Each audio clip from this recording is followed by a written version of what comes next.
अस्सलाम वालेकुम, मेरा नाम डॉक्टर शफीक चीमा है। मैं diplomat American board of internal medicine और नेफ्रोलॉजी हूँ। तो कभी कभार जो मुझे क्वेश्चन आते हैं, अगर उनमें से मुझे कोई अच्छा क्वेश्चन लगे तो उसका मैं आंसर भी देता हूँ।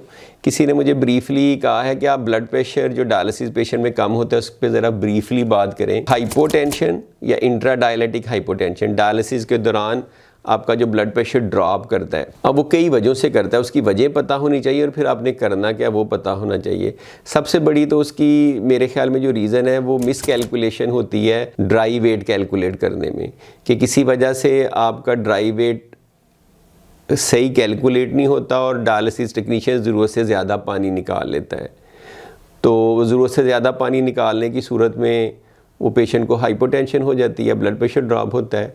एक डायलिसिस में 2, 3, 4 लीटर तक तो आप टॉलरेट करते हैं, लेकिन अगर वो 5-6 लीटर निकालने की कोशिश करे और वेट आपका सही तरह से कैलकुलेट ना हुआ हो, टारगेट वेट, तो वो फिर एक इशू हो सकता है। जी, एस्टिमेटेड ड्राई वेट जो है ये फिजिशियन या नेफ्रोलॉजिस्ट बताता है कि आप में इतना एक्स्ट्रा पानी का वज़न है तो इतना हमने फ्लूइड निकालना है।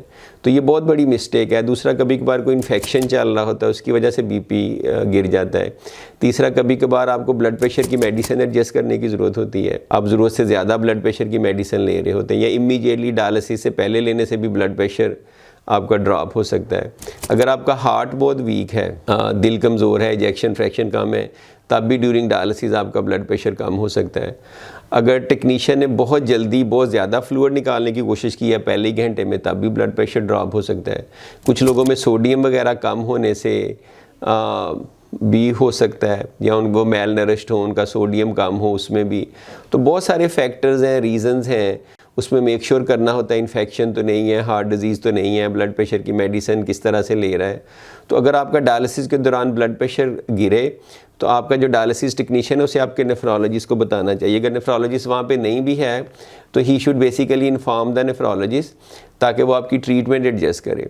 कभी कभार उसकी वेट एडजस्ट करने से आपका ब्लड प्रेशर नहीं ड्रॉप करता, आप कम वेट रिमूव करते हैं, कम फ्लूइड रिमूव करते हैं। कभी कभार ब्लड प्रेशर की मेडिसिन हम कहते हैं कि उस दिन सुबह आप ना लेके आएँ, या उनकी डोज़ कम करनी पड़ती है। कभी कभार आपका एस्टिमेटेड वेट बढ़ाना पड़ता है ताकि फ्लूइड कम रिमूव करें। मेक श्योर करना पड़ता है कि इन्फेक्शन तो नहीं चल रहा। कभी ब्लड कल्चर भी करने पड़ते हैं, एंटीबायोटिक्स भी देनी पड़ सकती हैं। इसी तरह से बहुत सारी पॉसिबल वजह हो सकती हैं जिसकी वजह से आपका ब्लड प्रेशर गिरता है। तो जो नेफ्रोलॉजिस्ट होता है वो ही would be in a position to kind of figure it out कि किस वजह से आपका हो रहा है। हर बंदे के एक ही वजह से नहीं काम होता। आपको कभी कभार डायलिसिस के दौरान फिर हमें थोड़ा सा फ्लूइड भी देना पड़ता है ताकि आपका ब्लड प्रेशर मेंटेन हो। तो इंट्राडायलिटिक हाइपोटेंशन बड़ी कॉमन कॉम्प्लिकेशन है, इस पर कंट्रोल किया जा सकता है, इसमें परेशान होने की ज़रूरत नहीं है, एज लॉन्ग एज आपका nephrologist is on the top of things और वो उसको अच्छे तरीके से कंट्रोल कर ले। Thank you.